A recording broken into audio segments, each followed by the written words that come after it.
저는 어린이 주일 설교를 두고 기도하는데 딱 이 말씀을 저에게 주셨어요. 어린아이들이 내게 오는 것을 용납하고 금하지 말라. 이 말씀을 딱 주셔서 제가 본문을 찾아서 말씀을 준비하게 됐습니다. 누가 하나님 나라에 들어가는 자인가? 누가 하나님 나라를 볼 수 있는 자인가에 대해서 누가는 이 누가복음 18장에서 기록을 하는 가운데 오늘 이 본문의 내용을 이제 기록하게 되었습니다. 그러니까 누가 하나님 나라에 들어가고 누가 하나님 나라를 볼 수 있는 것인가, 볼 수 있는 자인가, 이 큰 주제에 대해서 다루고 있는 내용 중에 하나가 지금 예수님이 어린아이를 통해서 말씀하시는 오늘 본문의 내용인 것입니다. 하나님 나라와 직결된 말씀인 것이죠. 사람들이 예수님께서 만져주심을 바라고 자기 어린아기들을 데리고 예수님께로 나오자 제자들이 그 어린아이를 데리고 나오는 그 사람들과 그 어린아이들을 향해 꾸짖기 시작합니다. 자, 왜 꾸짖으셨을까? 왜 꾸짖었을까? 이런 여러 가지 묵상을 해가면서 이 본문적인 상황과 배경적인 상황들을 이렇게 묵상해 보니까 아마도 예수님께서 이제 앞으로 예루살렘에 이제 고난을 받으러 가셔야 하는 이 상황 속에, 그 일정 속에 제자들은 거기에 지금 굉장히 마음이 무거운 그런 상황 가운데 있었던 것을 알 수 있습니다. 그래서 심기를 불편하게 해드리고자 하지 않는, 성가시게 하고자 하지 않는, 뭔가 어떤 그런 나름대로의 주님을 위한 열심을 가지고 제자들은 막 어린아이들을 데리고 나오는 사람들을 막으면서 꾸짖는 이러한 태도를 보였을 것이다. 이렇게 생각이 들었습니다. 본문에 나와 있지는 않지만 상황들이 그렇습니다. 그러나 예수님은 만져주심을 바라고 어린 아기들을 데리고 예수님께 나오는 사람들을 보고 꾸짖는 제자들에게 오히려 꾸짖습니다. 뭐라고 말씀하시는가? 다 함께 16절 말씀을 우리에게 하시는 말씀으로 들을 수 있기 바랍니다. 제자들에게 하신 말씀이지만 우리들에게 하시는 말씀이에요. 시작. 예수께서 그 어린아이들을 불러 가까이 하시고 이르시되 어린아이들이 내게 오는 것을 용납하고 금하지 말라. 하나님 나라가 이런 자의 것이라. 자, 이렇게만 보면은 무슨 얘기인지 잘 모르겠죠. 뭘 말씀하시려는 건가? 예수님은 그 어린아이들을 불러 가까이 하시고는 제자들에게 이렇게 말씀하시죠. 어린아이들이 내게 오는 것을 용납하고 막지 마라. 하나님 나라는 이런 자들의 것이다. 하나님 나라 얘기를 하시는 거예요. 이런 자가 어떤 자예요? 어린아이들처럼 예수님께 나오는 자들. 자, 제가 어린아이들이 어떻게 그러면 예수님께 나갔길래 예수님이 이런 자들이 하나님 나라에 들어간다라고 말씀하셨을까? 그래서 어린아이들을 한번 생각해 봤어요. 우리 하영이를 또 생각해 봤어요. 지금은 어린아기는 아니지만 하영이가 예전에 어린아이였을 때를 생각해 봤어요. 어린아이들은요, 수동적으로 이끌려서 나온 것이 아닙니다. 교회 가야지. 예배 시간이야. 뭐해? 빨리 준비해. 억지로 끌려가지고 교회 나오고 예수님께 나온 게 아니에요. 이 아이들은 능동적으로 나왔다는 것을 우리가 알 수 있어요. 그러니까 사람들이 아이들을 데리고 나왔지만 혼자 갈 수 있는 길이 아니기 때문에 어른들이 대동한 것이고, 예수님께 나가기를 원했던 대상은 어린아이들이었던 거예요. 어린아이들은 정말 예수님이 좋아서, 예수님을 만나고 싶어서, 예수님 보고 싶어서, 예수님 품에 안겨서 재롱도 피우고 예수님과 함께 이야기도 듣고 또 내 이야기도 하고 예수님이 내 얼굴을, 내 머리를 만져주시고 내 등을 쓰다듬어 주시는 이런 것들을 원하는 거예요. 한마디로 말하면 예수님이 너무 좋아서, 너무 보고 싶어서, 그래서 예수님께 나가려고 하는 거예요. 그래서 사람들이, 어른들이 그 아이들을 데리고 예수님이 계신 곳으로 나온 겁니다. 예수님은 그 중심을 보신 거예요. 그 어린아이들의 중심을 보신 거예요. 그 어린아이들이 마지못해 나온 게 아니에요. 억지 춘향으로 나온 게 아니에요. 끌려 나온 게 아니에요. 얻어맞으며 나온 게 아니에요. 부모가 소리 질러가지고 억지로 그냥 성경책 들고 이상 찡그리며 나온 게 아니에요. 정말 주님을 보고 싶고 주님을 예배하고 싶고. 제가 종암중학교 때 유치부 아이들 아직도 생생하고 그 아이들이 혼자서 6살, 7살 되는 아이들이 저 산, 무슨 산입니까? 그 산에서 꼭대기에 사는 아이들인데 거기서 종암중학교까지 걸어서 혼자서 예배, 9시에 예배에 나오는 거예요. 성간의 연습이 8시 20분이니까 8시 20분까지 나오는 거예요. 혼자서. 달려오는 거예요. 성경책도 이거 막을 수가 없는 거죠. 부모도 막을 수가 없고. 부모가 안 데려다 주니까 자기 혼자라도 가는 거예요. 어린아이들은요, 특징이 그렇습니다. 우리 아이들을 키워보신 분들은 잘 아시지만, 아이들은 자기가 원하지 않으면 자발적으로 행동하지 않아요. 저는 그래서 어른들의 판단보다 어린아이들의 판단을 더 신뢰할 때가 있습니다. 어린아이들을 좋아하지 않는 사람을 보면요, 경계하고요, 의심합니다. 가까이 하지 않아요. 저는 이런 경우 아이들의 판단을 믿습니다. 아, 이 사람이 좀 뭔가 아닌 거다. 겉으로는 막 되게 좋아 보이지만 아이들은 정확하게 분별하는 거예요. 본능적으로 분별하는 거예요. 저 사람이 아니야. 그러니까 막 오라고 막 먹을 거 준다고 해도 안 가는 거예요. 경계하는 거예요. 막 우는 거예요. 막 다가오면. 반대로 어린아이들은 좋아하는 사람들에게 달려가서 품에 꼭 안겨서 편안하게 있습니다.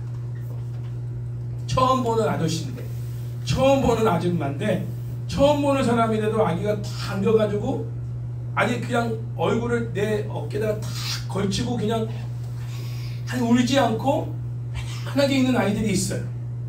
그러나 어떤 사람이 안 오면 막 울어. 막 울면서 막 몸을 흔들면서 막 엄마한테 가려고 하는 아기들도 있단 말이죠. 본능적으로 알아요. 여러분 강아지들도 알잖아요. 강아지들을 예뻐하고 사랑하는 사람인지 아니면 강아지를 학대하는 사람인지를 모든 강아지들이 본능적으로 안돼요. 어린아이들은 어른들이 모르는 감각이 있다는 거예요. 어른이 되면서 잃어버린 감각이 어린아이들에게 있는데 그 어린아이들은 정말 내가 가야 될 사람인가 아니면 내가 경계될 사람인가 이게 다 본능적으로 느껴진다는 거죠. 그러니까 이 아이들은 정말 예수님이 좋아서 예수님을 만나고 싶어서 나온 아이들이기 때문에 제자들이 그것도 모르고 꾸짖으며 너희들 조용히 해. 야 지금 예수님이 지금 어디 가시는 줄 알아? 너희들 성가시게 하지 마 하면서 제자들이 오히려 예수님께 나오는 그 아이들을 가로막는 거예요. 그래서 예수님이 제자들에게 이 아이들이 내게 오도록 용납하라는 거예요. 막지 말라는 거예요. 하나님 나라는 이런 자들의 것이다라고 말씀하고 계신 거죠. 오늘날에 우리가 어린아이들은 심지어 크리스찬의 우리 가정에서 자란 아이들일지라도 그 어린아이들이 예수님께 나오지 못하고 있다면 그거는 어른들이 막고 있기 때문일 것입니다. 어른들이 오히려 아이들이 예수님께 나가는 걸 막고 있는 장본입니다. 우리 교회도 하영이가 예수님께로 나오는 것을 용납하고 금하지 말아야 합니다. 또 하영이뿐만 아니라 어떤 아이들이라도 우리 한가족교회 나오는 거 예수님께 나오는 거. 교회는 하나님의 요람이니까, 하나님의 품이니까, 이 교회 공동체가 하나님의 요람, 어머니의 품 같은 곳이 그런 교회 공동체잖아요. 요즘에 보이는 교회는 어머니 품이 아니라 지옥 같지만, 그러나 정말 원래 교회의 모습은, 교회라는 자체 공동체는 엄마의 품과 같은, 하나님의 품과 같은 곳이 교회예요. 예전에는 아이들이요 정말 스스로 막 달려갔잖아요, 교회를. 그렇죠? 저도 7살 때 한강중앙교회를 달려갔어요. 일어나 혼자서 성가대하고. 네. 친할머니 친할아버지가 독실한 불교신자니까 교회만 갔다 오면 막 야단치고 혼내고 막, 그래도 밥도 안 주고 막, 그런데도 주일만 되면 달려가는 거예요. 너무 좋으니까. 왜 이렇게 좋았는지 몰라요. 뭐 재미있는 게 있었던 것도 아니고 간식을 많이 준 것도 아닌데도 막 달려가는 거예요.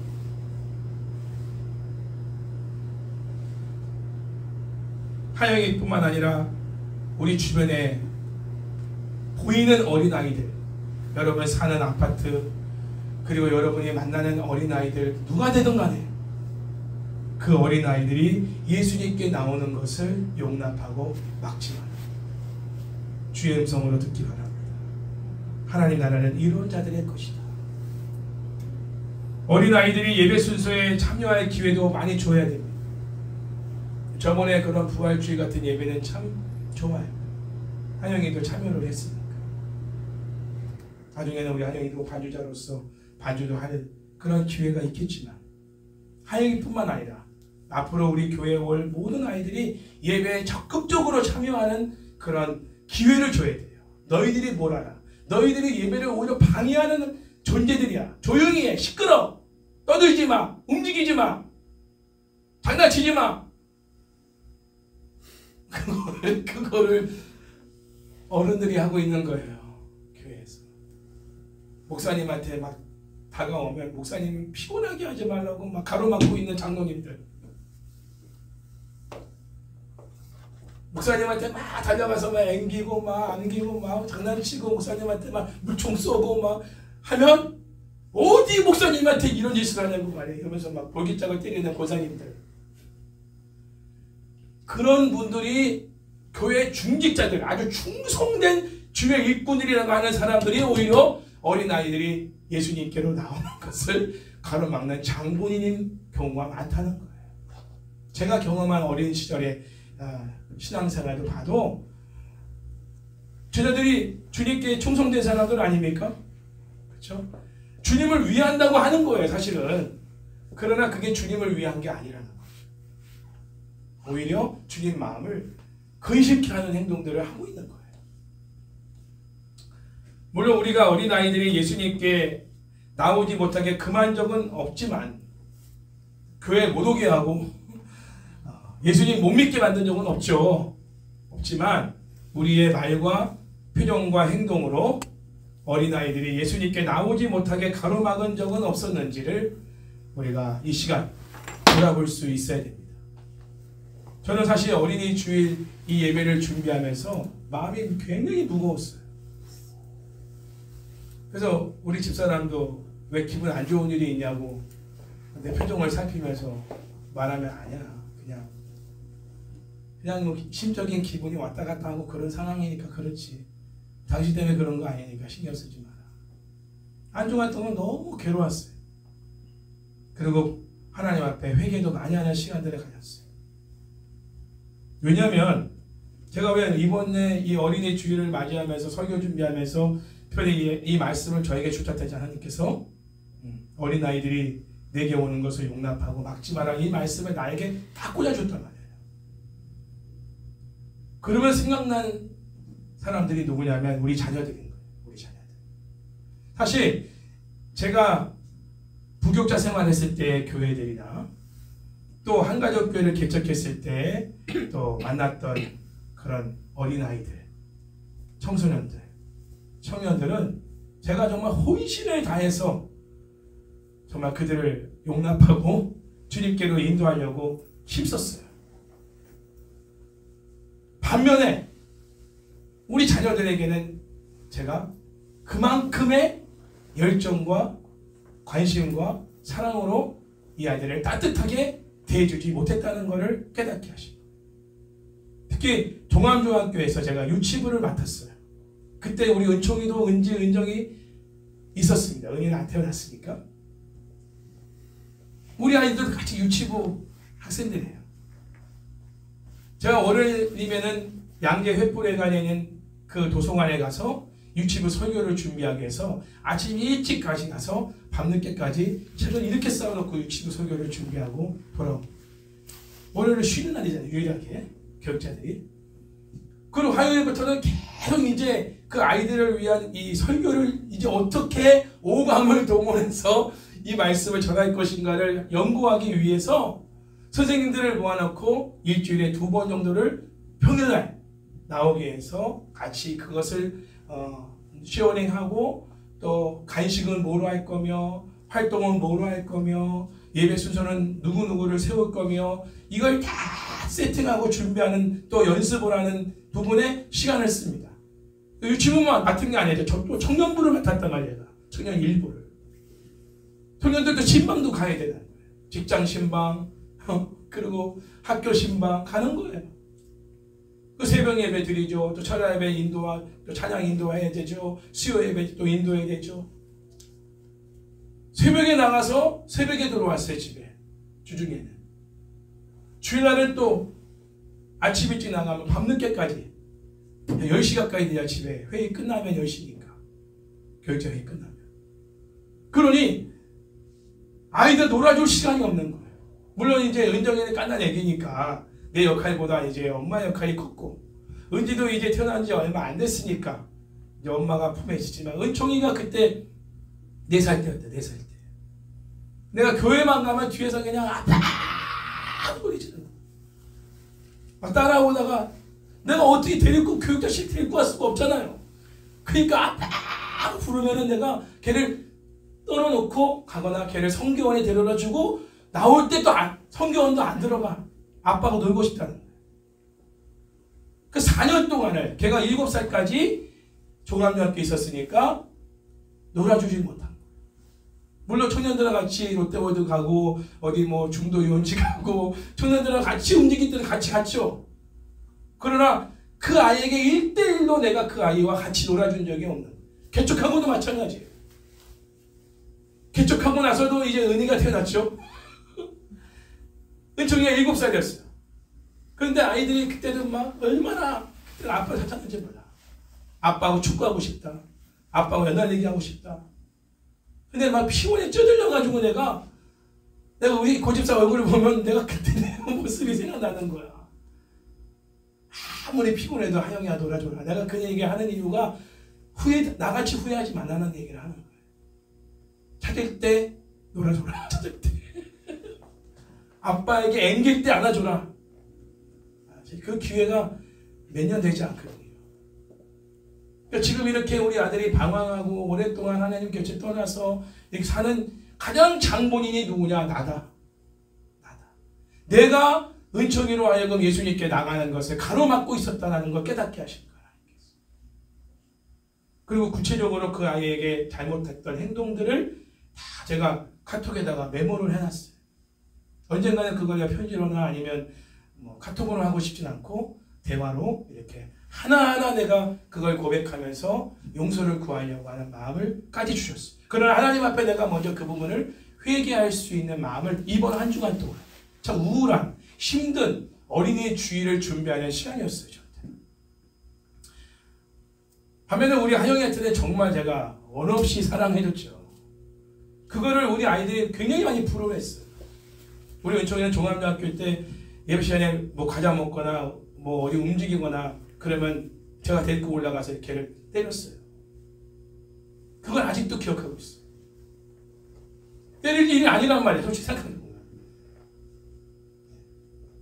김장관 목사님한테 배워가지고 그 책이 나왔었거든 그때. 우리 두 아들 요셉이와 요한이를 이렇게 키웠다 라고 하는 그 자서전적인 책을 만들었는데 청교도적인 신앙으로 그 두 아들을 양육했다는 내용을 쫙 썼는데 이렇게 양육해야 잘 키우는 거구나. 이렇게 단순하게 그때 뭐 나이가 이제는 막 30 이제 막 되고 그랬을 때니까 젊을 때니까 뭘 알아요?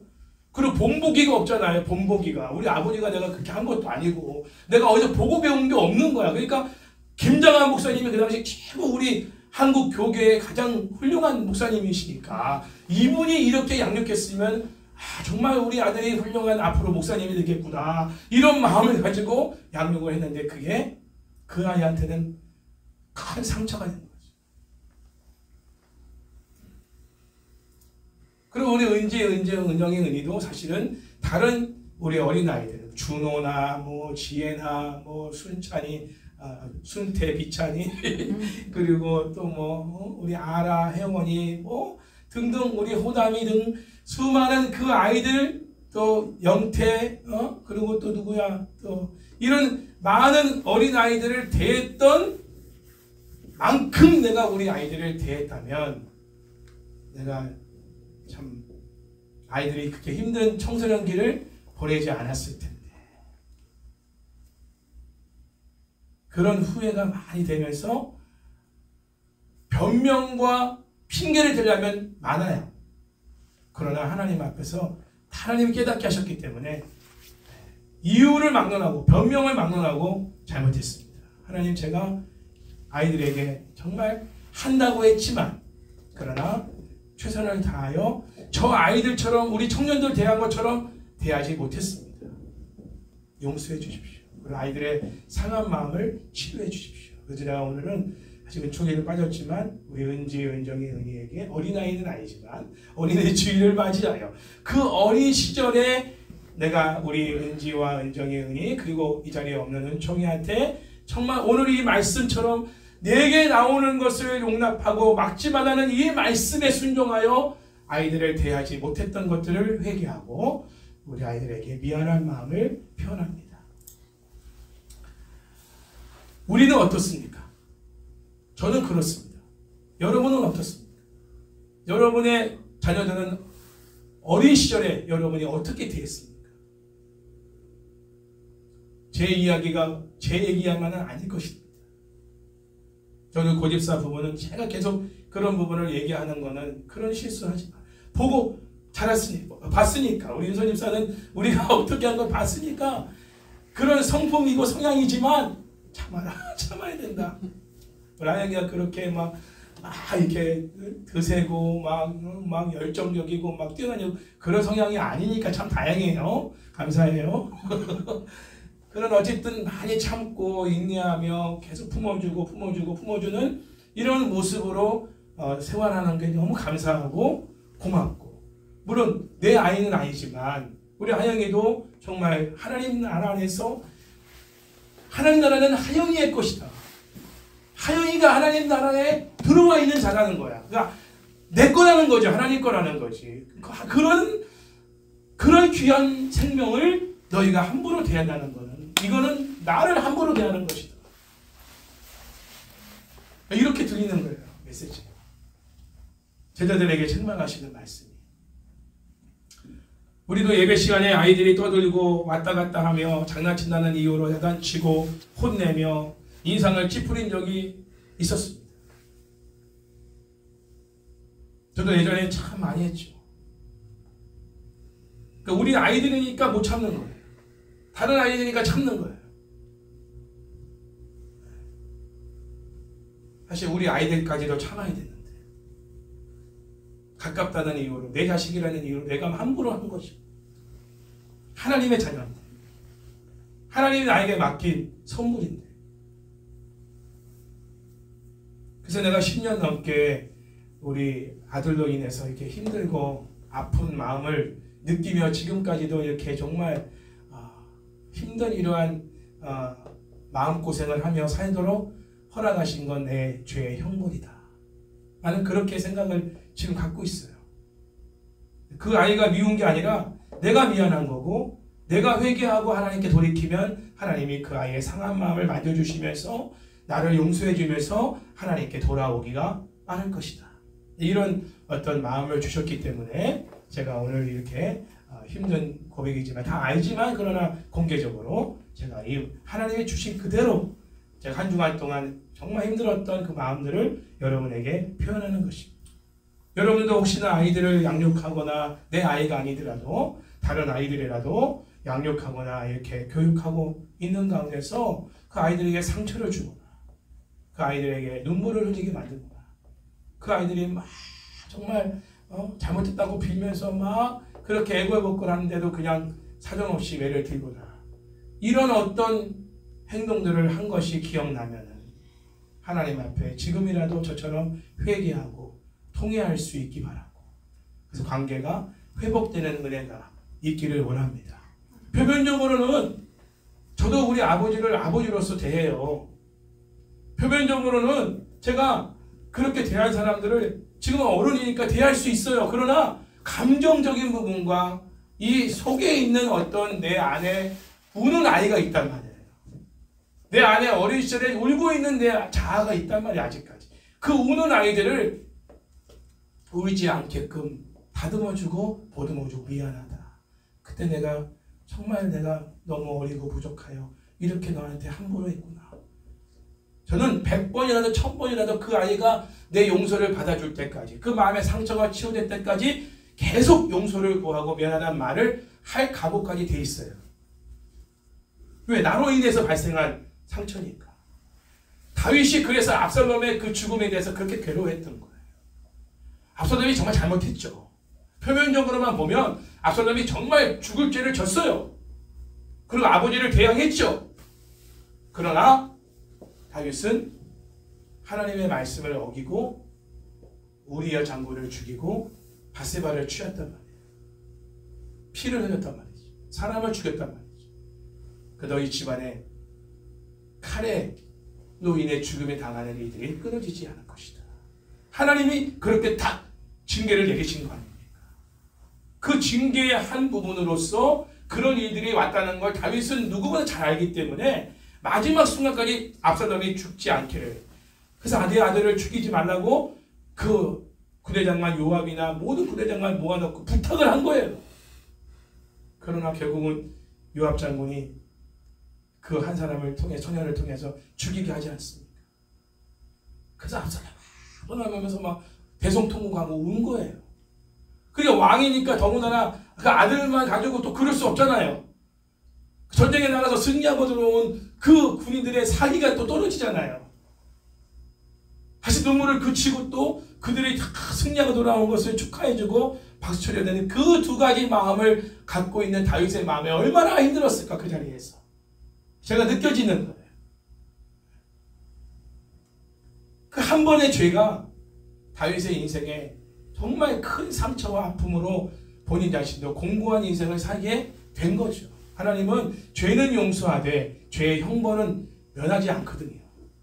반드시 대가를 치르게 하시거든요.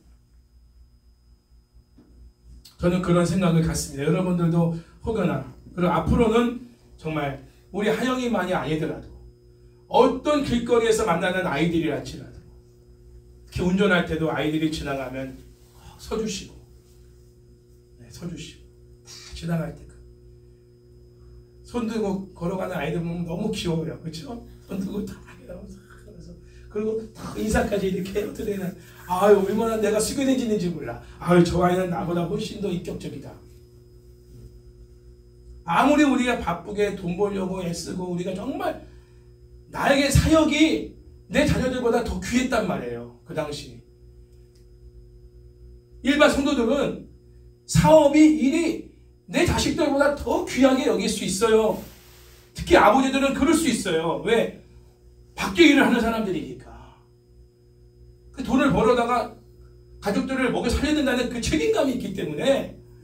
그러나 돌아보면 뭐가 중요한지를 알게 돼요. 제 나이 정도만 돼도 알아요. 그때는 후회해도 소용이 없어요. 왜? 자식들은 이미 나에게서 멀리 떠나져 있기 때문에. 가족들이 한 상에 둘러앉아 밥을 먹는 거 하하하 웃으면서 같이 이야기를 나눌 수 있는 이게 행복이지. 대구 같은 집에서 우리가 혼자서 그냥 혼밥하고 있으면 그거는 행복한 게 아니에요. 불행한 거죠. 그래서 진정한 행복을 지금부터 연습하고 누리면서 앞으로도 계속 누릴 수 있는 우리 고집사님 가정이 되기를 축복합니다. 잠시 하나님이 사업에서 이렇게 여유를 주시는 이유는 가정을 돌아보고 네 영혼을 돌아보고 관계를 더 친밀하게 회복하라는 기회를 주셨다. 이렇게 생각하시고 넉넉한 마음으로 더 여유 있게 이제 그동안 표현하지 못했던 그런 표현들을 하나님과 가족들에게 표현할 수 있는 기회로 삼으면 또 하나님의 어떤 기회 되면 또 바쁘게 확 또 일하게 하실 때가 있어요. 그때는 또 열심히 일하죠. 그러나 충전이 됐기 때문에 할렐루야 충전이 됐기 때문에 열심히 일하는 아빠를 봐도 아빠도 일만 하지 우리는 생각하지 않아. 이런 생각을 하지 않는다는 거죠. 저는 그런 자녀들을 충전해주고 내 아내를 충전해주는 시간까지도 갖지 못하고 달려갔거든요. 이제 그것을 하는 거예요. 이제 몇 년밖에 안 됐어요. 이제 우리 집사람이 그잖아요. 요즘 같은 경우는 남편하고 같이 사는 것 같다고. 이전에는 목사님하고 같이 사는 것 같았는데 요즘은 남편하고 같이 사는 것 같은 기분이 든다. 참 미안하고 죄송하고 우리 아이들뿐만 아니라 우리 아내에게도 내가 큰 상처를 줬구나. 나만 믿고 시집 온 사람한테 이거 할 짓이 아니다. 그 또한 제가 회개했어요. 우리 사람 생일 편지에도 제가 그거를 회개하는 내용을 쓴 거예요. 그래서 내 죄를 사하노라 하면서 우리 사모님이 저를 이제 용서해 주셨어요. 아무튼 정말 오늘 이 어린이 주일을 우리가 맞이하면서 그동안 내가 어린 아이들에게 어떻게 대했는가. 특히 요즘같이 아이들이 이렇게 정말 귀하지 않습니까? 아이들이 많은 곳에 가면요 너무 다 내 손주 같고 내 자식 같고 너무 귀여워. 사실 우리 아파트 사는 모든 아이들에게 어린이날 다 선물해주고 싶어. 내 솔직한 심정이에요. 그냥 아무 이유 없이 어린아이라는 이유 하나만으로 난 그 아이들에게 정말 과자 한 박스씩이라도 난 주고 싶은 마음이에요. 그렇게 아이들이 너무 귀하게 보이지는. 어제 옛날에는 좀 성가시고 좀 피곤하게 만드는 이런 존재로서 아이들을 봤다면 지금은 너무 소중한 아이. 돈보다 집보다 더 귀한 이 나라의 미래다. 저 아이들은. 그러니까 아이들의 생명 하나가 얼마나 정말 귀한 것이 이제는 내가 온몸으로 느끼기 때문에 이제 앞으로 우리 하영이뿐만 아니라 하영이와 같은 그런 친구들이 우리 교회에 와도 정말 그렇게 그 아이들을 대할 수 있을 것 같아요. 이제는 내 생명처럼. 다 함께 17절 말씀도 한번 읽어볼게요. 시작. 내가 진실로 너희에게 이르노니 누구든지 하나님의 나라를 어린아이와 같이 받아들이지 않는 자는 결단코 거기 들어가지 못하리라 하시니라. 누가복음 18장 13절에 보면은 세리가 나옵니다. 그 앞부분의 말씀에 누가가 바리새인과 세리에 대한 그 비유를 이제 기록하고 있죠. 예수님이 하신 말씀인데, 자, 세리와 어린아이의 공통점이 있어요. 뭘까요? 세리가 표현한 내용을 보면 세리는 뭐라고 하냐면 서서 감히 눈을 들어 하늘을 쳐다보지도 못하고 다만 가슴을 치며 이르되 하나님이여 불쌍히 여기소서 나는 죄인으로소이다 하였느니라. 이 세리와 어린아이의 공통점은 뭐냐면 자기가 아무것도 할 수 없는 존재라는 사실을 인정하고 있다는 거예요. 전적인 무력감, 전적인 연약함을 스스로가 인정하고 있다는 거예요. 그래서 어린아이들은 어른들의 도움을 절대적으로 필요로 하는 겁니다. 그래서 우리 하영이 같은 경우는 스스로 하는 것들이 많이 생겼지만 더 어린 아이들인 경우는 혼자 할 수 없으니까 우는 것밖에 할 수가 없는 거예요. 그렇죠? 가난한 아기들이 할 수 있는 건 우는 것밖에 할 수 없어. 기저귀 가릴 때도 울어, 배고파도 울어, 몸이 아파도 울어. 그냥 우는 것만 하면은 옆에서 다 그 우는 소리가 무슨 의미인지를 엄마는 다 정확하게 알고는 조치를 취해주잖아요. 내가 할 수 있는 게 아무것도 없으니까 우는 거고 말을 할 줄 아는 나이가 되면은 말로 표현하는 거죠. 도와달라고 요청하는. 자, 하나님 나라는 이런 자의 것입니다. 단순한 내 진리가 있어요. 여러분의 모습과 비교해 보세요. 세리와 어린아이의 공통점은 전적인 연약함, 전적인 무력함, 전적인 나는 아무것도 할 수 없는 존재라는 걸 스스로 인정하고 그걸 전적으로 도움을 구하는 그러한 대성이에요. 우리가 그런 마음으로, 가난한 마음으로 죽게 나가면, 아까 찬양했죠? 가난한 마음으로 죽게 나가면 돌보신다. 주가 말씀하셨네. 가난한 마음이 뭐예요? 전적인 연약함, 전적인 무력함, 나는 아무것도 할 수 없는 존재라는 걸 인정하고 주님 도와주세요. 주님밖에는 나를 도우실 분이 없어요. 주님 외에는 나를 치료할 분이 없어요. 주님이 아니면 우리는 굶어 죽어요. 주님, 우리는 책임져 주세요. 이렇게 요청하는 사람들이 하나님 나라를 소유하게 된다. 다시 말하면 주님의 통치를 받게 되고 주님의 구원을 받게 되고 주님의 공급을 받게 된다라는 사실을 주님이 말씀하고 있는 거예요. 할렐루야. 하나님 나라에 들어가는 건 부자가 바늘구멍에 들어가는 것보다, 그렇죠? 어려운 이들인 거죠. 왜냐? 가난한 심령이 아니면 하나님 나라에 들어갈 수가 없는 거예요. 특별히 1세기 문화 안에서 이 지금 성경에 기록될 그 당시의 상황에서의 어린아이들을 보면 사회적으로 아이들이 완전히 소외된 계층입니다. 숫자의 개념에도 처지질 않아요. 그리고 비천한 존재고 의존적인 존재였습니다. 그래서 부모가 원치 않는 아이들은요, 아이들을 버렸어요. 그 버려진 아이들이 창기나 아니면 검투사가 되었습니다. 당시에 검투사. 그러니까 검투사로서 이렇게 막 활동하던 그런 영화들이 있잖아요. 그런 사람들이 사실 버려진 아이들이 그렇게 검투사로 키워져 가지고 검투사가 돼서 어느 날 갑자기 죽어지는 거예요. 그리고 거지가 되거나 그 거지로서의 역할을 하기 위해서 일부러 장애를 만들어요. 다리를 막 부지른다든지 손을 꺾는다든지 그렇게 해서 일부러 장애인으로 만들어가지고 거지 행세를 하게 만들어서 동양하게끔 만드는, 자, 그런 대상들이 1세기 당시의 어린아이들, 버려진 아이들의 그런 삶이었습니다. 비참한 삶이었어요. 지금도 아이들이 학대받고 버려지는 아이들이 많습니다. 물론 우리나라는 그런 아이들이 많지 않죠.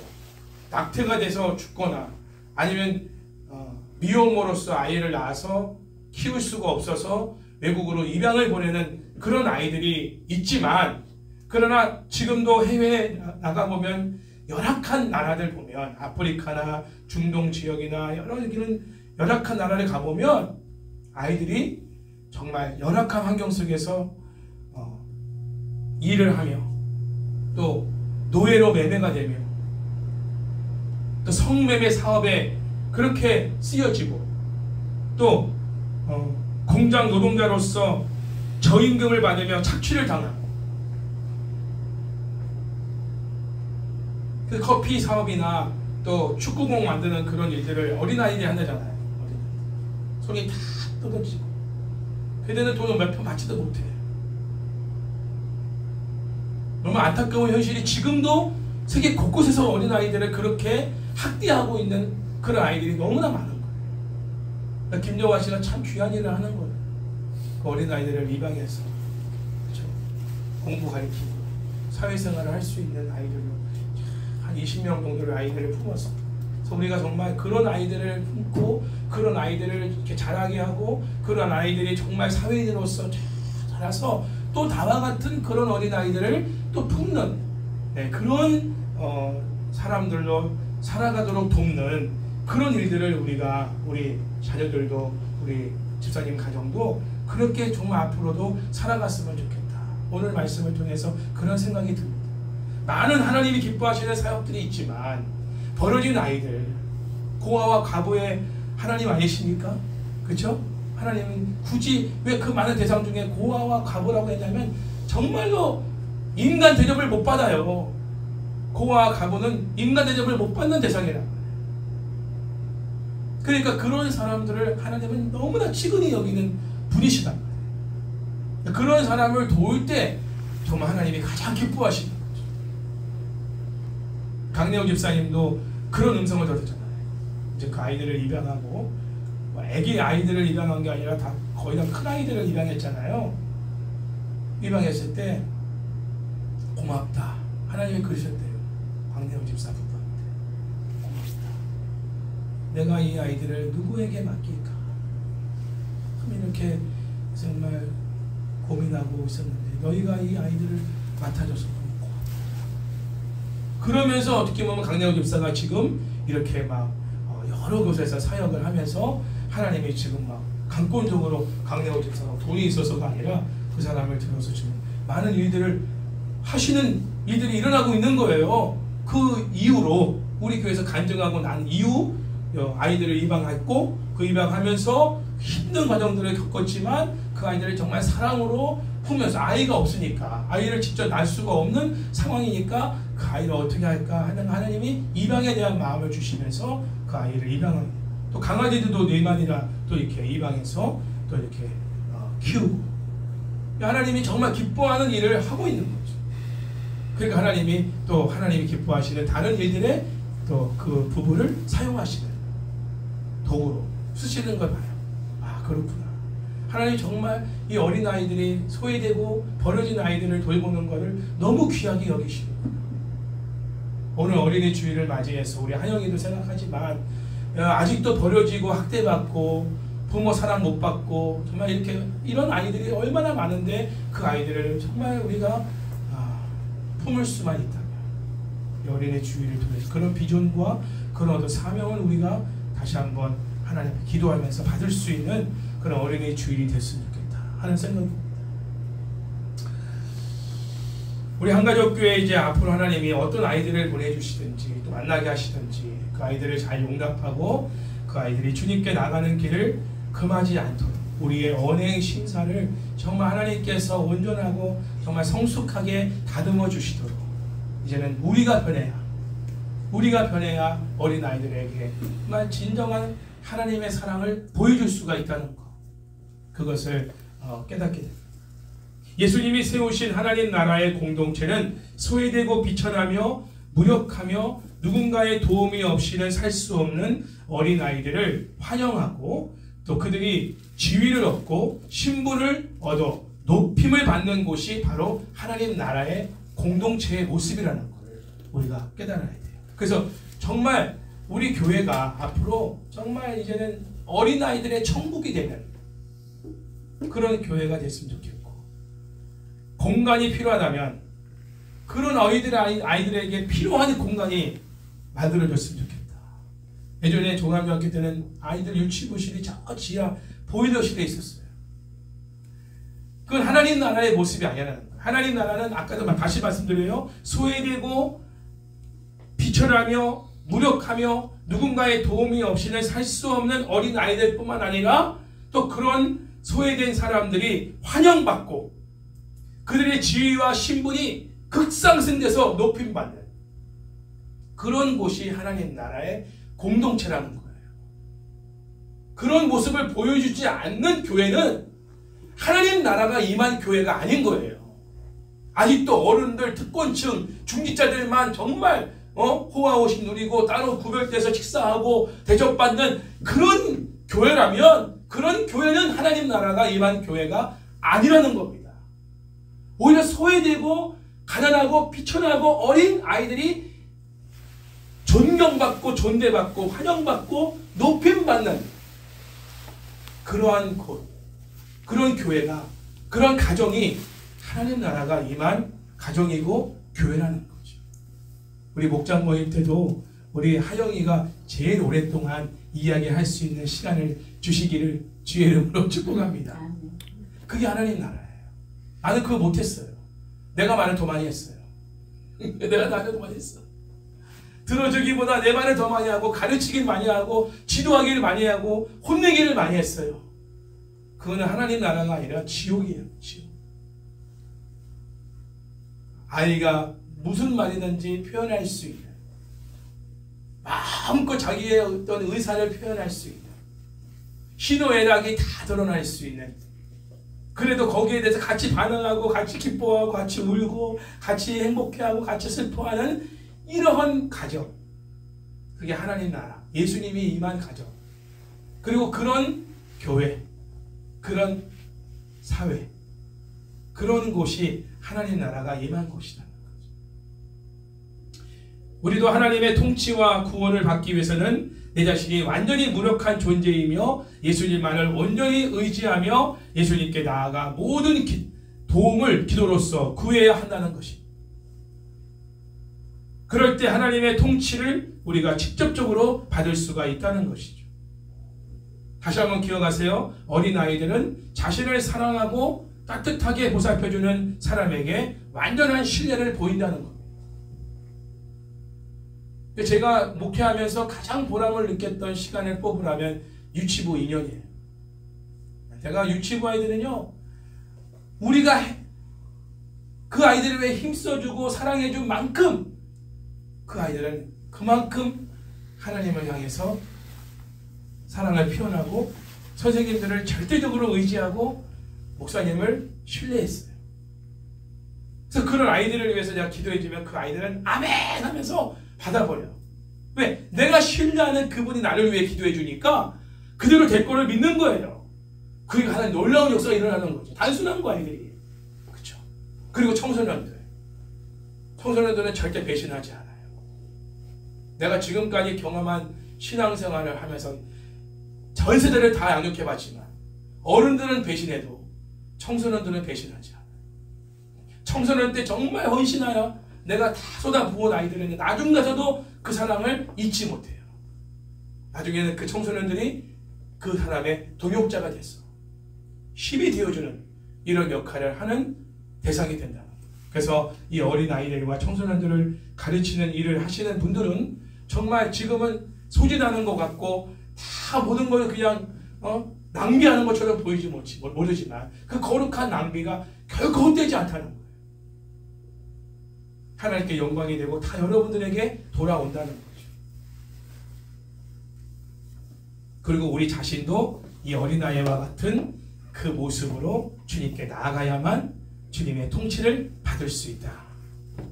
전적인 무능력, 전적인 연약함, 그럼 내가 죄인이기 때문에 전적인 부패한 존재, 전적 부패, 전적인 연약함, 전적인 무력한 존재라는 사실을 인정하면서 주님을 찾을 때 주님은 그 기도를 절대로 외면하지 않으시고 반드시 들어주신다.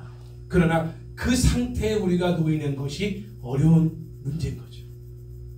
하나님은 응답하시고자 하실 때 우리를 낮추시는 거예요. 공고한 것이 왜 은혜냐?